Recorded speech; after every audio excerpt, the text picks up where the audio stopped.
We had to bring this one back. Jim Schreiner on faith, family, and legacy. This is Kingdom Dads. What's up, Kingdom Dads? We are back. We're back, man. I'm excited to be here. A great episode last week. Super excited about today's episode. Yeah, man. The sun is out this morning.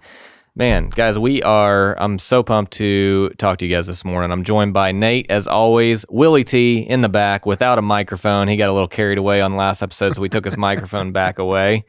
He did, man. He couldn't stop talking there. I think he got a little power rush. I like it. A little confidence boost. That's good. That's what I want to see. But man, I'm excited to introduce you guys to just an incredible father, man, great friend of mine, Jim Schreiner. Man, I'm glad you're here. Well, I'm glad to be here. It's appreciated. Thank you for the compliments.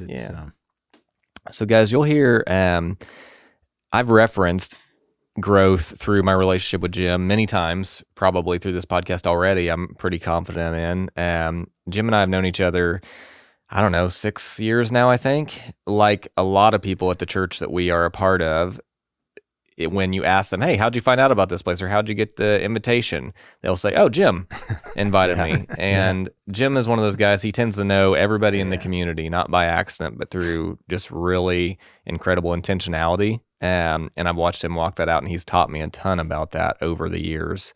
We've been involved in men's ministry together. I'm good friends with pretty much your whole family, his incredible wife, and one of his two sons, Drew, who you'll probably see on here at some point also. So, Jim, why don't you... I would watch. Yeah. That's right. Yeah. That one would be a good one to watch. There might be some editing in there. That's what I was going to say. No telling where we would go, but man. Podcast gone wild. You may have. Jim, why don't you just take a couple minutes, tell us a little bit about you, your background. Okay. I'm been in Tennessee 40-something years. We got married. A month later, moved here to Tennessee, but we're both from Kentucky. I grew up, my dad was a minister, grew up in a church. So I've had Bible thoughts, theology, whatever you label it as, pretty much all my life. When we got here, I actually came here to do youth work at a church, did that for 4 years, and then got ready to get back into teaching. My wife was getting into teaching, and it dawned on me, it put us on the both same schedule. When we started having kids, I would be on the schedule with my kids. So I did middle school here in Sumner County. I did it for right at 30 years and loved every minute of it. Yeah. Awesome. Yeah, I love that age. I always said, you better love that age or don't be there. I remember as a middle schooler what I was like. Yeah. What you guys were like probably, but I did. I loved being there. And, I think that's where God wanted me, to be honest, because between my first and second year of college, I took 5 years off to learn a lot of things I didn't want to do. Sure. That's how I look at it. I mean, I did a lot of different jobs, and I tell people I didn't have a car payment. I didn't have a steady girlfriend, so I didn't have any financial commitments. And if I went in one day and wanted to quit, I quit and found the next job. Yeah. So. Man, I actually think that's a really wise model that I wish we'd see more often. I've told a lot of young guys out of high school, I'm like, God, if I could just say, hey, Andrew, don't go to college for a few. Go to work some jobs and figure out what you like and don't like before you go spend $100,000 on a degree. If you even need one, go do that first. And I had parents over the years who would 4 years later say, well, he's graduating, but he doesn't know what he wanted to do. And I always related, and I would always say to him, that's okay. Yeah. Just don't let him hang out in your basement. Make him get a job. Yep. Make him do something, But I actually went one August, woke up. I was living back home with my parents. They had 8 acres, and they were older, and I was helping take care of it. And I got up and I said, Dad, I'm going back to school. And I went in and I was doing construction at that time of all things, and said, this is my last day. Next day, I headed up to junior college where I had left and get back in the swing of it. Yeah, man, that's such good advice. I know for me when I was starting out, right? Like, there's a lot of pressure, like get your feet grounded somewhere and start growing, right? Get to the next level, and it comes from a young age, right? Like how many kids out there, and not knocking if this is one of your kids, or like how many kids out there are starting in a sport at 3 years old, 4 years old, and it's like, we got to start them early if we want them to be competitive, and so So sometimes you feel like you just got to pick a direction and go. And if that's not the right direction, sometimes you don't always feel confident, or maybe even feel like you have the support to change and really, really get down the path. Or, something I've been struggling with is like sometimes you can stop just full speed ahead in the direction you think is right. Sometimes God's asking you to just like, hey, buddy, hold on a little bit. Let's take a step back. I'll get you there, and I'll get you there in my time. We talked about an episode coming up called God's Timing. Yep. But man, it's so hard to really have faith in that sometimes, really, and it's not scary. listen to the world around you or compare yourself to the person that's continually growing in their career and leaps and bounds. And I think since the 80s, even maybe, our culture has puts young couples, young families into that. Why isn't your kid in sports? Why isn't your kid taking dance? Why? Yes. Why isn't your kid just staying home and playing every day? Yeah.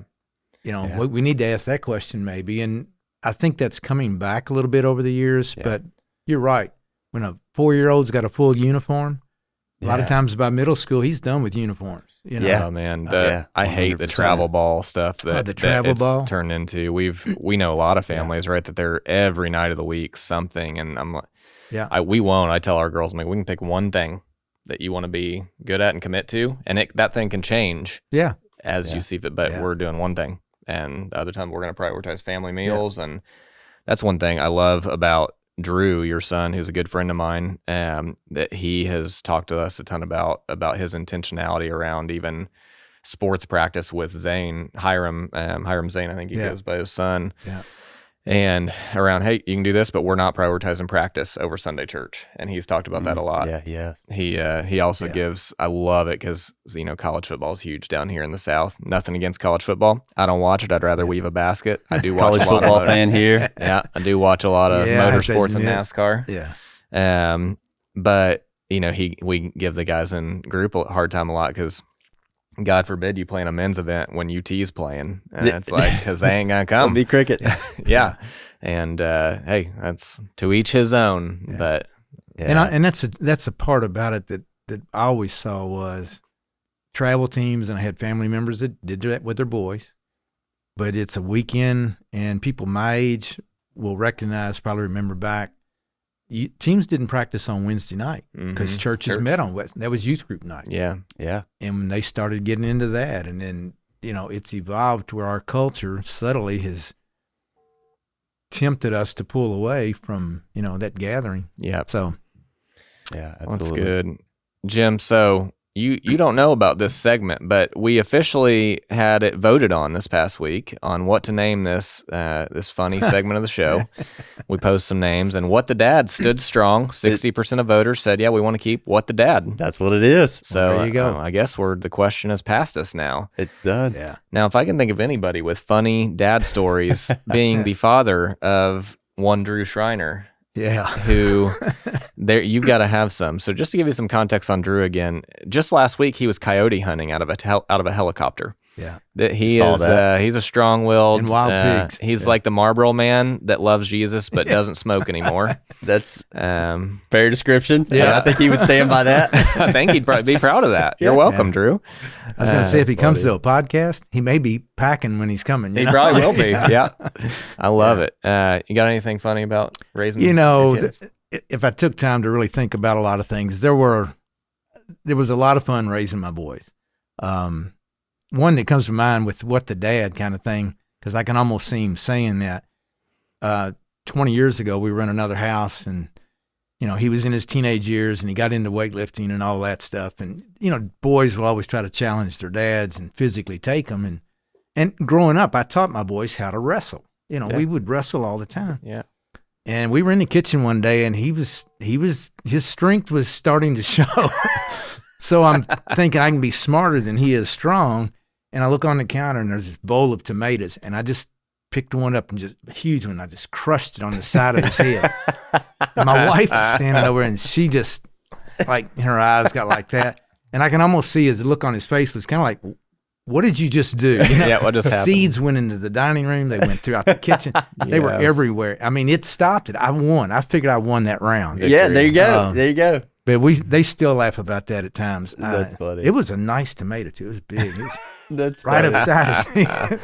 I love So- it. Dude, I can imagine if I did something like that with my son now, man. I would be trying to figure out a way to tell him, Yeah. buddy, you can't throw fruits and vegetables across the house. Yeah. And he'd be like, well, And you got to explain it to your wife too. Yeah, I told her later. I said I had to just come up with something yeah, because he had gotten me in a hold I couldn't get out of, and I grabbed a tomato. got creative. Well, and, you know, I that's remember funny. the first time I met Drew said immediately a ton about you as his dad, because it was when it was 8 years ago or so. We were moving into our second house. Kelly and I were 7 years ago, I guess. We were moving out of our second house into our third house. And I had posed in the men's group, hey guys, I really don't want to hire movers. We weren't in a financial place at the time to like spend $1,000 extra bucks on moving labor. Can anybody come help us move? I got a box truck for my work. And man, several guys showed up, but I'll never forget, Drew showed up, and he and I had never met, but it was him and his son. And he said, hey, my dad is Jim. And he told me you guys were looking for some help to move. And I was like, dude, are you kidding me right now? And he was awesome. the best help we had all day, because Drew's like a rhino. He's a weightlifter. He's huge. Throw it on my back. I got it. He carried our massage chair up to the third floor of our new house, I Nice. think by himself. Yeah. And he worked all day. And his son, Zane, helped us the whole time. Yeah. And I was like, man, that is unheard of. Like for that kind of just character to come. And the character was evident. I was like, he's got good parents for sure. I didn't know Jim that well at the time. I sort of remember that because I remember, I don't know if I couldn't be there or something. Maybe it was after one of my shoulder surgeries. Yeah, it was. That's right. And I think what I told him was, I can't do it physically. Do you mind going in my spot or Yeah. something? And he was open and did it. yeah, And- showed up. Yeah. That's awesome. And we've done So- that a bunch since then. Yeah. We've Yes. moved a lot of people Yeah. since then. Yeah, which really speaks to why we wanted to have you on this podcast of talking about role models.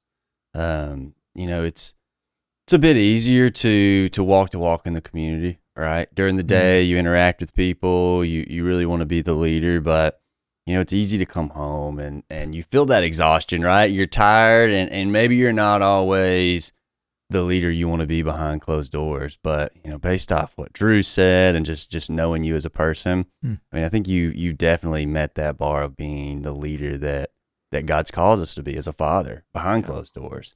And it's very evident that you've done an awesome job at that. Well, I So, appreciate that. yeah, I mean, absolutely. And that's why we want you here, right? To speak to us and to speak to the listeners. Like, it is okay to get angry. It's okay to feel exhaustion behind closed doors. It's okay to have that outlet, but how do you manage that in a responsible way and still be the father that God's called you to be? Tell us a little bit about Jim. So I know you mentioned you grew up, I think your dad was a pastor, you said. So tell us a little bit about your relationship with your dad, maybe your grandpa, who your role models have been. I had 4 grandparents. I knew one. And that was a grandmother, and she died when I was 8. So I really didn't grow up with grandparents.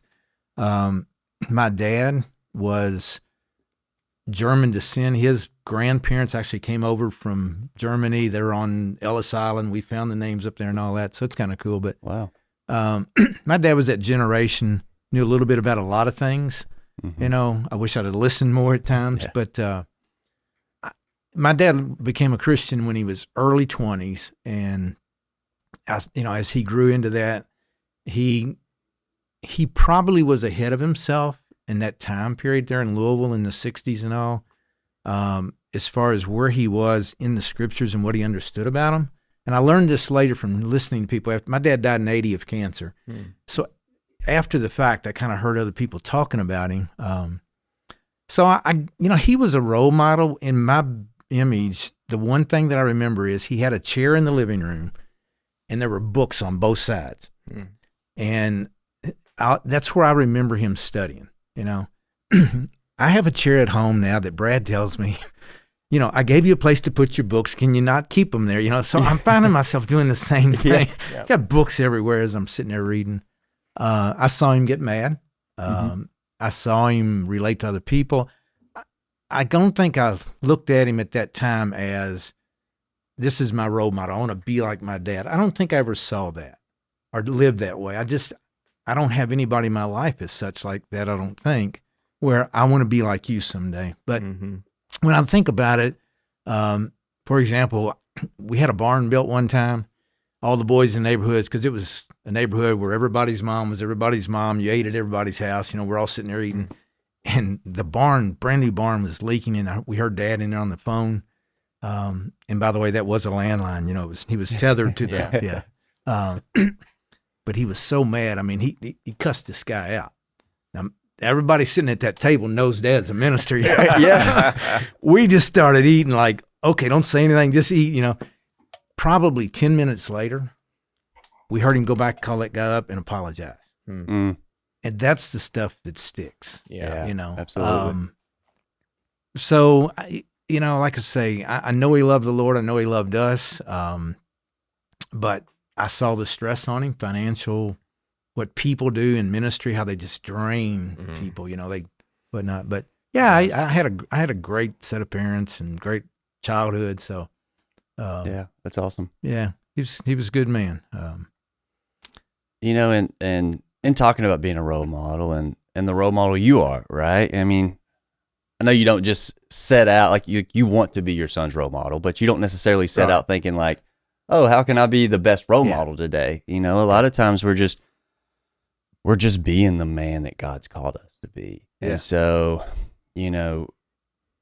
refer to that a little bit. Was that kind of your approach? Was your goal just to be the man God's called you to be and hope your son falls in line? Or how did you approach that as a father? I think one thing that helped me, and I'm glad God showed me this early on, in that period, I didn't get married till I was 29. I probably would not have been a good dad at 20 years old. Most of the friends people I graduated with got married right out of high school, kind of thing. So I had to grow up in a lot of ways, probably, Sure. Yeah. Plus, I got tired of dating. It was one of those things where I had to find what people will say, find yourself first, find what you want. But I always do believe that God was leading me in that sense.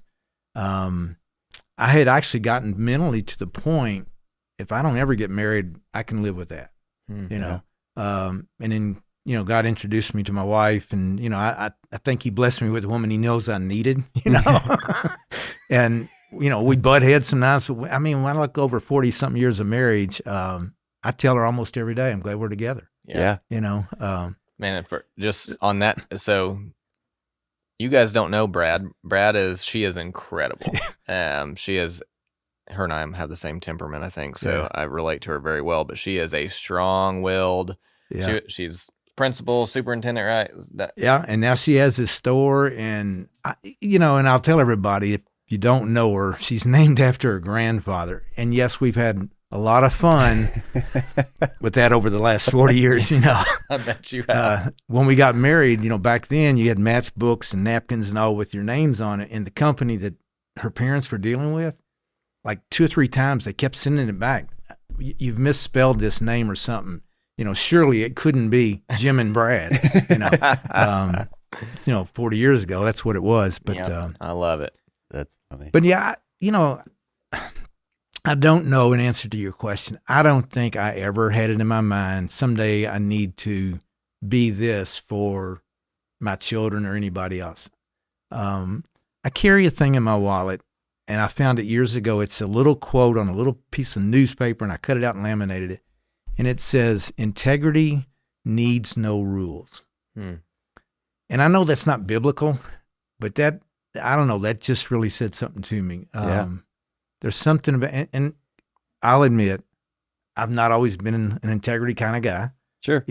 Like we all have to learn and grow in it. But Absolutely. Those are the kind of mindsets that I think for whatever reason, that's what led me and kept me going in areas, I think that's helpful because I know one thing that many of us who are in the throes of the very involved season as a dad with young kids right now, I question regularly, like, am I doing this right? Because I want to be a role model. I want to raise the kids up to where they see me as the way that, Drew sees you and a healthy father. And I feel like all 3 of us who have young kids right now could probably ask that regularly. Yeah. And to hear you say, like, man, I didn't set out to be a role model necessarily. I set out to follow God's way and to continually sharpen my character and for that to be my beacon. Yeah. And I think that's, as I tried to look back and put it into words, honesty. I wanted to be honest in front of my kids. As we started, Drew was born in 1985, and we'd been married about 4 years, I guess. So at that point, I was in my early 30s, and I was excited about being a dad. But I always wanted to be honest because I remember how honest I saw my dad. Yeah, that's good. I remember the traits. I see those traits in me. That German background, little temper every now and then that explodes. Happens. The other thing that I wanted to instill once I started being a dad was I wanted to say to them when it got down to the nuts and bolts, I'm saying this because this is what the word says. Not because my dad said it or because I said it, but if I can go back and say, for example, James 4, in James, the book of James, it says, for him that knows to do good and doeth not, it's sin. Yep. So when those talks came about, Dad, what's sin, or what, how do I know what's right? You can take it back to that. James said, or Peter said, and then it's on them, Yeah, absolutely. It's on those guys, That's a good point. Because, my kids have heard me cuss. They've heard me get mad, when they were little, and I had to apologize in front of them. So I think the honesty was always there. Yeah, that's a great point. And I know I missed opportunities too. I mean, but we all do. So yeah, and just elaborating a bit off of some of what you said along the way there. Going back to my story in episode 2 of really having a challenge to connect with my son early on. The improvement of that didn't necessarily come from me trying to go out of my way to connect more, right? The improvement came from me working on myself, from my challenges, from my time in the Word and my time with God, and learning the man that I needed to be. And in turn, those things around me started to just naturally develop and grow. Yeah. And in the midst of it, like, you're not sure what you're doing, but looking back, it's so clear. Something we've talked about a lot in our couples group, is working together as a team, husband and wife, right? And it's easy to hold each other accountable for what you think they should be doing, right? Especially those initial, when you first get married, like, this is what I think, this is what you should be doing, this is who I thought you were, and really, if you haven't taken the time to work on yourself and get yourself to the point to where you need to be, how can you hold somebody else accountable? Yeah. And then how can you grow with somebody else if you're not ready to grow yourself? Yeah. And so all of that, and even I think what you said is really just your focus, and my focus was reflecting on me, my relationship with God, and my values as a person, and then letting those things that I craved around me to develop from that and grow off of that. And one of the things that I know that my dad, his favorite verses was out of Proverbs 3:5-7, where it talks about trusting the Lord with all your heart. And some versions, don't lean on your own understanding. One version is don't think you know it, or what you think you know, show that. And so I have always, probably that's a background verse. I knew it was important to him. There's 2 others that recently, and probably was like this when I was raising those boys, but if you look in Proverbs, and I think it's 30, and then even in Psalms 23, where David says, give me this day my daily bread. And that daily bread can be financial, it can be physical, it can be spiritual. It covers a lot, but it's about today. And we were able to take trips with our kids, but I wasn't a big golfer. I saw guys that I grew up with that, they went off and did their hobbies, and mom kept the kids. And I didn't want to do that. But again, would I have done that when I was 20? Maybe so, Sure. Because in those days I played a lot of ball. Yeah. So maturity comes with it. Age comes with it, but you can't go back. So you just start where you are now. If you're dealing with something, make your wife and then the kids the focus, and see where God takes you on that. We've talked about it a little bit. I know Tanner and I have specifically talked about this, is because I remember having a conversation with you 5 or 6 years ago around finances and prioritizing putting money away and different things. And I remember you told me, be responsible and think about your future, but don't be so focused on that you don't have some fun today and like take trips with your family, enjoy your day. Absolutely. And that spoke a ton to me, because there's so many voices saying the other thing of like, just stock away money, put away money. Yeah. And I've talked about like, I watched my mom save her whole life and work her whole life and then die before she ever even got to retirement. And I feel like that's very common. Yeah. It's a joke that we would have from time to time. So I'm a physical therapist, right? And working with people, it would come up that, they call it your golden years because you save up all your money so you can spend it at the doctor's office, right? And so, that's a good point where we have these grand visions of the future and what our expectations are for our end game. But, truly we don't know. And so living to be the person you're called to be, enjoying time with your family, not putting a restriction on yourself and saying, if I get this or if I get that, man, that's such a lie we tell ourselves. Yeah. If this happens, I'll do this, but I was talking now, to a guy about this past week, and he's at a point, he's talking about having joy, and he's, and he's trying to get it across to his adult kids. Mm-hmm. It's not joy because you got this. It's not joy because now I'm doing this. The joy has got to be in here. Yeah. I may be doing this, I may own this, but the joy is still in here. Because what if I lose that? Well, do you lose your joy? And so I thought it was interesting that he was talking and trying to get that across to his grown kids. They're not married, and they're still searching, kind of thing. Yeah. I think that's a fun way to look at it, exciting way, or whatever. And as I thought about this today, I think having a future hope is also a key ingredient. Oh, for sure.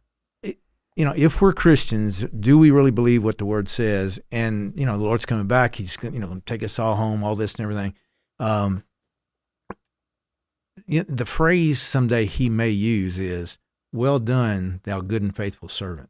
And one of the things that I remember my dad talking about or showing us in some way was, even if nobody's looking, are you willing to stop and pick that paper up off the sidewalk? Mm-hmm. Would you throw that trash away? Would you, this needs to be, Mom missed this. Would you do that? Even if nobody knows about it. Yeah.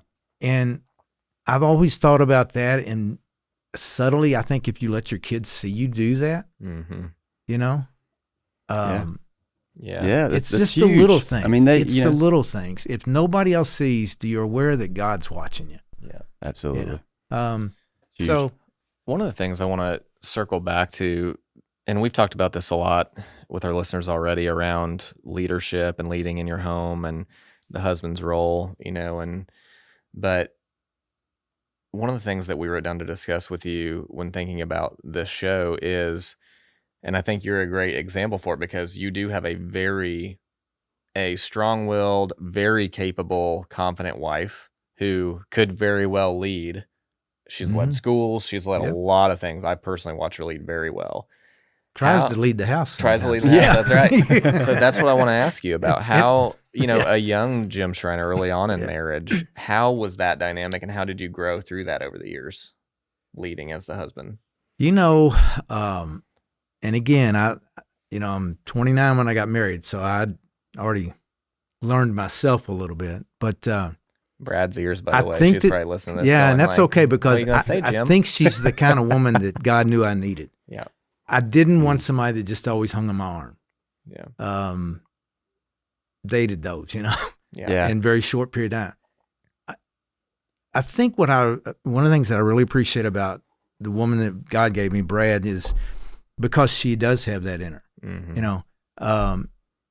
But through our years of marriage, we've learned to talk about things, to discuss things. And then to be quite honest, we're like a lot of families. When our kids got older, we found, we're further apart than we realized. I've always been an optimistic kind of guy. I ended up going to counseling, marriage counseling. And I never would have said I would have done that. I mean, I didn't need it, Mm-hmm. Sure. But what we learned in that was we quit communicating.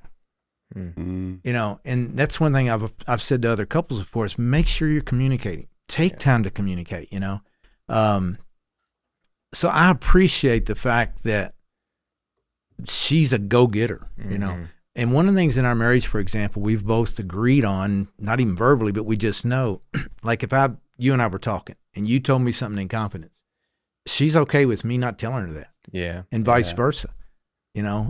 We've both been in points in our life where without communicating to the other one, hey, this person's in need. I'm bringing them to the house. Mm-hmm. I'll see you when I get there. Not can I bring them to the house? It's just this, and I so much appreciate that in so many ways we are on the same page. Mm. The stuff we're off the same page on, it's out there. Sure. But when you get to the stuff that really matters, what matters, having most, the love, having the trust, right? Building that communication on the front end. It's like you build that trust ahead of time, right? If she's trying to build trust because she's bringing somebody to your house, it's probably not the best time to build trust. If you're in the midst of an action, but working on that. And ahead do of your time. kids see it? And I think that is something as I think back on it. One of the things, I'm not sure who I learned, maybe my dad or whatever, but or in classes, if my wife said something to the boys, I backed her. Mm-hmm. Yeah. And you vice gotta be on versa, the same page. And even if we disagreed, we would talk about it later. And another thing is, I knew, which my wife and Drew. Yep. And man, they butted heads. Yeah, man, I can't. So imagine. I knew which battles to step into. I can't even imagine. We still hear stories from Drew regularly. So I learned what battles to step into. Yeah. And then she learned what battles, for me, mine weren't as many maybe, because I dealt with the boys differently. Mm-hmm. Yep. Drew tells us a story of where I think he was skipping school maybe in high school at some point, and Brad called his principal and was like, Drew's skipping school today. She came home and found him at home. Yeah. Yes, and got him suspended. Like, your mom called and told the principal on you. Yeah. Funny. And see, and we've talked about, if I had caught him, I wouldn't have called the principal. And over the years, I would say to her, look, I get him. I was like that. Yeah. Yeah. She's a rule follower. Drew and I maybe didn't always follow the rules, Sure. So, but it's learning how to help each other out through this child-rearing time. And I think that's how the kids learn.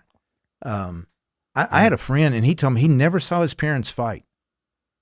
And I thought, wow, then how do you know how to fight with your wife? Mm-hmm. It's a great point. Yeah. And it was, but I was just surprised. Mm. And that's where, we talked about anger a little bit. The person commented about anger, and we dived into handling anger a little bit on the last episode. And, that's a great point. How is your kid going to learn how to deal with anger if you never demonstrate anger in front of them, or arguments or frustration? Like, all those things are normal emotions that we need to learn how to deal with and control, and then pass that on to our kids. Yeah. And it may be something from work. I remember one time Barrett, my younger son, came home, and he went to Merrill Hyde. Brad was the principal, he down there with her, and there was a bully that picked on him all the time. And finally one day I just said, okay, next time he does it, hit him. And he said, well, I might get suspended. I said, yeah, we'll deal with that when it comes. But that's going to stop him or stand up to him in some way. And, guys, he did. Now, he didn't have to hit him. Because then I would have to explain to Brad, well, that was kind of my idea, But what he found was when he stood up to that bully, the kids around him all jumped on his side, and they all stood up to him. Yeah. But so I think that's part of this. How do you deal with real life? This has been like the theme of our year as Hannah, our oldest, is in second grade. We've dealt with bullying a lot this year. And, at first it was like, how do we stop the bullies? Yeah. After a while, we realized you're never going to stop the bullies in life. But what we can do is empower her with the skill set to diffuse conflict and to take their power away. Yeah. So that it no longer has power over her. And we have taught her that over the last 6 months consistently, and good. Man, it works. Yeah. Because once you don't feed into it, they stop bullying you. Yeah. Absolutely. And I used to tell Drew especially, if you won't want to get in trouble in school, then sit on the front row. Yeah. Learn to manage the situation, because you can't change it. but how do I a get great through point. that? You know, and my point to him, and even the eighth graders when I used to teach was, someday you're going to get a boss that doesn't like you. Mm-hmm. You're going to have a hard time dealing with. You can't change the boss. If you want the job, what do you have to do? Mm-hmm. And again, if you can find verses in the Bible to reinforce that, to show your kids, okay, let's pray about this. I know of a young couple, and every morning, they have 2 children in elementary school. She's a teacher. Every morning during the week, before they leave that house, they got their backpacks on and they stand in and they pray together. Mm. It's good. I love didn't it. do that with my kids, but if I had to do over, I would have, I would have liked to think I would have done that if I'd have thought about it. So yeah, because you got to teach them how to deal with the situations. Yeah. Yeah, good, and going back to leaning on Bible verses, we talked about mission statements a little bit, and really, like, if you don't have a set of core values and a mission statement, what are you going to fall back on? I've always been one to think like, I'm a good person. I don't have to take aside time to write these things down, or my wife and I, maybe even a couple of years ago now, we're like, we need a family mission statement. We'll get it. We'll put it on a picture or something and hang it up. And so, still working on that family mission statement. So I could use some encouragement or some accountability from listeners and you guys to make us get that done. I almost brought one in. Brad found ours the other day. Yeah, awesome. We actually did that. It hung on the refrigerator. Yes. And it says our goals for our family, for the boys. And beside it was one of the things that she did with both boys was you could pick 3 foods that you never had to eat. I like that. No matter where we were, if she I picked remember it. you telling us that. And What a so great that hung idea. there. I think they still have a copy of that somewhere. Dang. But that mission statement thing, especially if they understand why you're doing it. Yeah.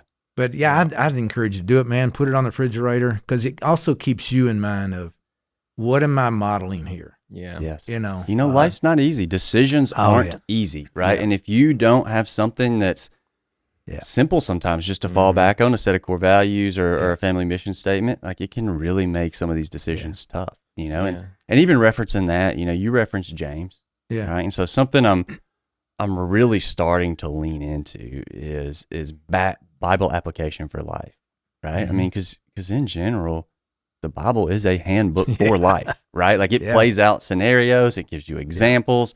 It's very clear on how to live, and I mean, you even referenced leaning on James at times, when you're working through things with your family. I mean, so looking back, would you agree with that? I mean, any challenge you have in life, reflect on what the Bible says about it and use that as your guide, like the handbook for life. And I do. And I would say because I grew up in a church family, I grew up with a minister, I heard Bible a lot. Mm-hmm. I used to memorize the Bible verses at camp just so I could win the prize. Yeah. Yeah.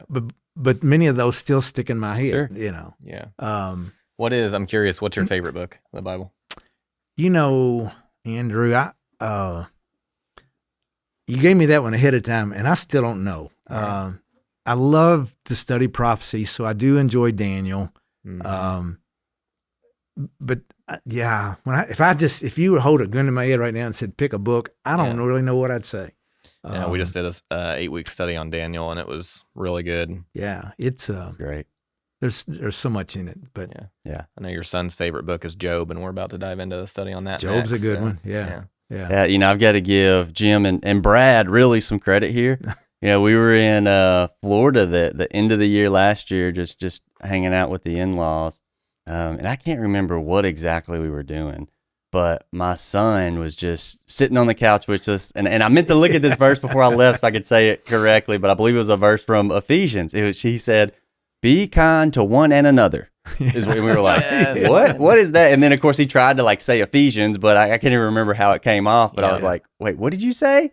And then we immediately were like, say it again, let's record it. And we recorded it and we sent it to Jim to share with Brad. Cause I mean, I remember we got that. Yeah, it's so awesome, right? Like, does he really know what it means at this age? Maybe at some level, but maybe not. But like you said, you start to really, really interpret these as you get older, as you step into situations you don't even know you're going to step into. These things pop in your head, and you're like, "Oh, that's what that." And means. what they know is what kids. I believe what kids know is the Bible's important to us, Mm-hmm. and Absolutely. and at some point, and again, I know it doesn't always happen that way. I've got a friend that meets in our group on Tuesday, and he's got 2 grown children, and he that's his broken heart. Yeah. They have walked away. They just don't care about their faith. So it happens. Yeah. But that plan is still there. That root is still there. So I think too, when you have a foundation for your family and you're able to talk to your kids about, hey, why we act certain ways and why we don't do certain ways. We talk to our kids openly about the ways of the world versus the ways of the kingdom, and they know there's a different way that God calls us to act that is not in line with the way the world says it's okay to act. They know that at a very young age. And when we say certain things, it's not then, well, that's dad's rule. that's Like, right. this is the way that God calls us to live, babe. That's So this is not me making this list of rules and principles. Yeah. Like, And that's the bottom. yeah, it helps so much. It's really good. So as we wrap up, one more thing I want to hear from you. So now that you're in your retirement years, is there anything that you would want the younger 30, 35-year-old Jim, just if you could go back and just tell them like one really strong piece of advice to I was going to say change their direction, but you ended up on a great direction. But just help influence them to get there faster. Nate, the one thing and the first thing that comes to my mind is, because I would have been in my early 30s raising kids, I would say to myself, go back to those verses about give me today, because I'm like everybody, so many others. I was busy with my work. In the summers, I did work camps. I'd be 12 different places around the summer in the country in the summers. I was busy. Yeah. Even though I deliberately made time for my kids, I think my mindset was still that I got to do. I'm the provider. I would hope I would go back to more of, again, Proverbs 30, give me today. I think it actually says there's 2 things I ask. Number 1, don't let me be a liar. And number 2, give me what I need, neither too rich nor too poor. That mindset, I think, would bring more peace through some of that hectic time. Really good. And That's good. Yeah. So, Well, I know, today's episode is all about leaving a legacy, and I know there's not one thing that we called out specifically, or hey, if you do this, you'll leave a legacy, or this is what it takes. But what I do hear is a theme of intentionality in everything that you do and everything you talk about with your wife, your kids, your family, your word reading, and just being very intentional with your compass pointed in the right direction, which is obviously on God. well, I was just, when you said that, and we joke about this now, but Brad used to tell me that when my boys would get mad at me and they'd come in and they're unloading on her, well, Dad always brings the Bible back into it. So as I think back on that and we laugh about it, it got through, I guess, So I was doing something maybe at least partway right. But that was part of their argument that, he'll just bring up the Bible again. I love it. That's good. So, man. Well, my friend, you have been an awesome friend to me, and just a great mentor and father-like figure. I know we want to have you back on soon. Jim is incredibly, has a great understanding and a lot of experience with the history of the Bible, scrolls, I do like that. all of that kind of stuff. Has been to Israel. So, we want to have you back on to talk about that. I'd love to, and can I say this real quick? You guys inspire me. And when I say you guys, I feel very blessed that God has put people like you in my life. You're young. You're in that age group. You've got the physical strength to move people now, But more than that, I see where you all are in your faith and what you're trying to do with your families. And it's like God is saying to me, I'm not ready for you to get out of the game, but I've got new players coming up. He once told Elijah, he said, I got 7,000 haven't bowed the knee yet to Baal. And that, as I look through this and watch you guys, and it encourages Brad and me both. We talk about this periodically. Thanks for that. So thank you all. Helpful, man. That's good stuff. Well, Nate, you want to pray us out today, my friend? Absolutely. All right. God, thank you for this moment. Thank you for what I've personally learned through this podcast, Lord. Thank you for Tanner and Andrew, and thank you for Jim and his influence on us, Lord. Be with us as we go about our day to day, and our listeners as they go about their day to day. And I know we discussed a lot on here, and it's not about taking it all in and getting it all right. It's about what can you do to take a step in the right direction? What can you do to take a step down the path that God's called you to walk on? So, Lord, be with our listeners, support them, help them grow. Be with us, support us, help us grow. And in your name I pray. Amen. Amen. Men, thanks for tuning in again today with another episode of Kingdom Dad. Be sure to catch us on Facebook, Instagram, X, YouTube, or any of the popular podcast platforms. Yeah, please like, subscribe, and comment. We want to hear from you guys. We want to go on this journey together. Share with your friends and get other guys involved.